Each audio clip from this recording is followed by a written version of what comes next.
বিভিন্ন সময়ে অভিনব উপায়ে নকল করতে দেখা যায় পরীক্ষার্থীদের। তবে এবার কৃত্রিম বুদ্ধিমত্তা এআই দিয়ে পরীক্ষায় নকল করতে গিয়ে ধরা খেলেন তুরস্কের এক শিক্ষার্থী। বিষয়টি বিশ্ববিদ্যালয় কর্তৃপক্ষের নজরে আসলে গ্রেপ্তার করা হয় ওই শিক্ষার্থীকে। জানা যায় ওই শিক্ষার্থী এআই ডিভাইসের মাধ্যমে পরীক্ষায় আসা প্রশ্নের উত্তর দেওয়ার চেষ্টা করছিলেন।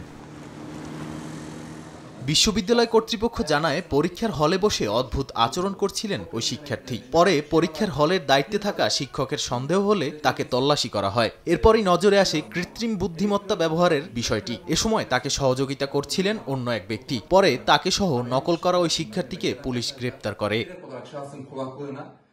গ্রেপ্তারের পর কিভাবে কৃত্রিম বুদ্ধিমত্তার সাহায্যে নকল করা যায় সে বিষয়টি পুরোপুরিভাবে ভিডিও করে পুলিশ কর্মকর্তা। জানা যায় শার্টের বোতামের মধ্যে লুকানো ক্যামেরা দিয়ে ছবি তুলে জুতার সোলের মধ্যে থাকা গোপন রাউটারের মাধ্যমে পাঠানো হয় এআই সফটওয়্যারে। এরপর ওই প্রশ্নের উত্তর বের করে এআই জানিয়ে দেয় কানের ভেতরে থাকা ইয়ারফোনে।